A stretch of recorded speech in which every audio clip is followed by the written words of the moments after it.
Hello students, welcome to RH chemistry. So ಇವತ್ತಿನ ಒಂದು ವಿಡಿಯೋದಲ್ಲಿ KE ಅವರ ಕಡೆಯಿಂದ ಬಂದಿರುವಂತಹ ಇವತ್ತಿನ ಇಂಪಾರ್ಟೆಂಟ್ 3 ಟೈಪ್ ಆಫ್ ನೋಟಿಫಿಕೇಶನ್ ಬಗ್ಗೆ ನಾನು ನಿಮಗೆ ಇನ್ಫಾರ್ಮೇಷನ್ ಕೊಡ್ತಾ ಇದ್ದೀನಿ. ಇದರಲ್ಲಿ ಮೊದಲನೇದಾಗಿ UGCET ಸ್ಪೆಷಲ್ ಕೆಟಗರಿಗೆ ಸಂಬಂಧಪಟ್ಟ ಹಾಗೆ. ಸೊ ಯಾರ್ಯಾರು ಸ್ಪೆಷಲ್ ಕೆಟಗರಿ ಅಂಡರ್ ನೀವು ನಿಮ್ಮ ಒಂದು ಅಪ್ಲಿಕೇಶನ್ ಫಾರ್ಮಲ್ಲಿ ಎಸ್ ಅಂತ ಕೊಟ್ಟಿದ್ದೀರಿ.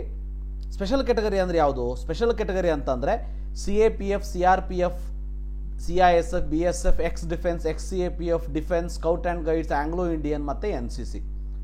ಸ್ಪೋರ್ಟ್ಸ್ದವರಿಗೆ ಈಗ ನೋಟಿಫಿಕೇಶನನ್ನು ಕೊಟ್ಟಿಲ್ಲ, ಬಟ್ ಸ್ಪೋರ್ಟ್ಸ್ ಕೂಡ ಸ್ಪೆಷಲ್ ಕೆಟಗರಿ ಒಳಗೆ ಬರ್ತದೆ. ಬಟ್ ಸ್ಪೋರ್ಟ್ಸ್ದವರು ಈಗ ಹೋಗುವಂಥ ಅವಶ್ಯಕತೆ ಇಲ್ಲ.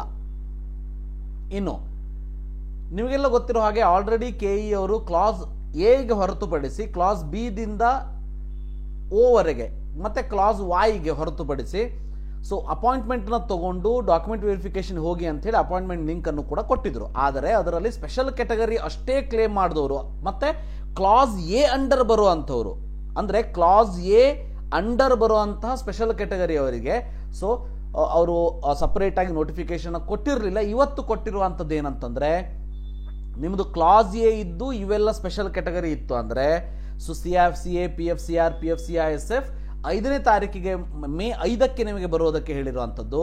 ಎಕ್ಸ್ ಡಿಫೆನ್ಸ್, XCAPF ಇದ್ದವರು 6 ಮತ್ತು 7ನೇ ತಾರೀಕಿಗೆ ಬರಬೇಕು. ಡಿಫೆನ್ಸ್ ಇದ್ದವರು 8 ಮತ್ತು 9ನೇ ತಾರೀಕಿಗೆ 10:30ಯಿಂದ 5:30 ಒಳಗಡೆ ನೀವು KE ಆಫೀಸ್ ಬೆಂಗಳೂರಲ್ಲಿ ಇರಬೇಕು, ಮಲ್ಲೇಶ್ವರಂ ಬೆಂಗಳೂರಲ್ಲಿ ಇರಬೇಕು. ಸ್ಕೌಟ್ ಆ್ಯಂಡ್ ಗೈಡ್ಸ್ ಮತ್ತು ಆಂಗ್ಲೋ ಇಂಡಿಯನ್ ಸಂಬಂಧಪಟ್ಟವರು 12ಗೆ ಇರಬೇಕು. NCCಗೆ ಸಂಬಂಧಪಟ್ಟವರು 13th ಆ್ಯಂಡ್ 14th ಇರಬೇಕು. ರೈಟ್?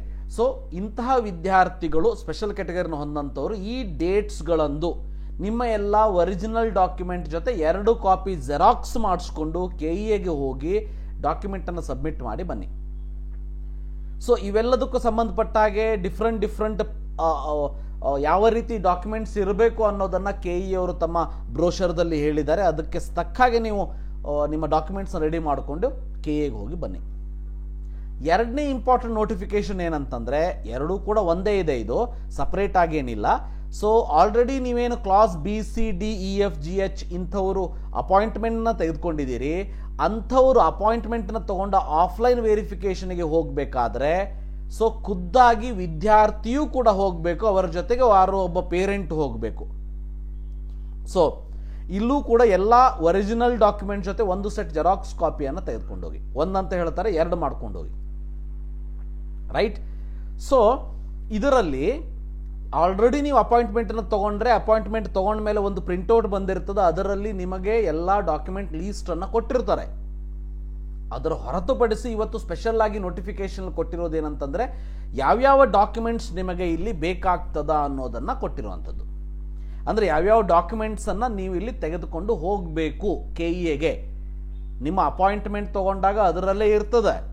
ಓಕೆ, ಅದಕ್ಕೆ ಹೊರತಾಗಿ ನೀವು ಈ ಎಲ್ಲ ಡಾಕ್ಯುಮೆಂಟ್ಸನ್ನು ತೆಗೆದುಕೊಂಡು ಹೋಗಬೇಕಾಗ್ತದೆ. ರೈಟ್? ಸೊ ಡಾಕ್ಯುಮೆಂಟ್ ಲಿಸ್ಟನ್ನು ಕೂಡ ಇವರು KE ವೆಬ್ಸೈಟಲ್ಲಿ ಇವತ್ತು ಕೊಟ್ಟಿದ್ದಾರೆ. ಮತ್ತು ನಿಮ್ಮ ಅಪಾಯಿಂಟ್ಮೆಂಟ್ ತೊಗೊಂಡ ಮೇಲೆ ಆ ಪ್ರಿಂಟೌಟಲ್ಲೂ ಕೂಡ ಇರ್ತದೆ. ಸೊ ಅದನ್ನೆಲ್ಲವನ್ನು ಕೂಡ ತೆಗೆದುಕೊಂಡು ಹೋಗಿ. ಸೊ ಇದಿಷ್ಟು ಇಂಪಾರ್ಟೆಂಟ್ ನೋಟಿಫಿಕೇಷನ್ನು.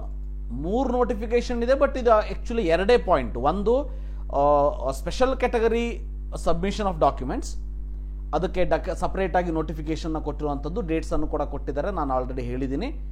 ಕ್ಲಾಸ್ ಎಯನ್ನು ಹೊರತುಪಡಿಸಿ ಮತ್ತು ವಾಯನ್ನು ಹೊರತುಪಡಿಸಿ ಕ್ಲಾಸ್ BCDEFGH IJKL MNO ಇದ್ದವರು ಡಾಕ್ಯುಮೆಂಟ್ಸ್ ಏನೇನೆಲ್ಲ ತೆಗೆದುಕೊಂಡು ಹೋಗಬೇಕು ಅಂತ ಕೊಟ್ಟಿದ್ದಾರೆ. ಡಾಕ್ಯುಮೆಂಟ್ ಜೊತೆ 2 ಕಾಪಿ ಜೆರಾಕ್ಸನ್ನು ತೆಗೆದುಕೊಂಡು KEಗೆ ನೀವು ತೆಗೆದುಕೊಂಡಿರುವಂಥ ಅಪಾಯಿಂಟ್ಮೆಂಟಿಗೆ ಸರಿಯಾಗಿ ಹೋಗಿ ಅನ್ನೋದನ್ನು ಕೂಡ ಹೇಳಿರುವಂಥದ್ದು. ಸೊ ಇದಿಷ್ಟು ಇವತ್ತಿನ ಒಂದು information. Thank you for watching. Have a nice day.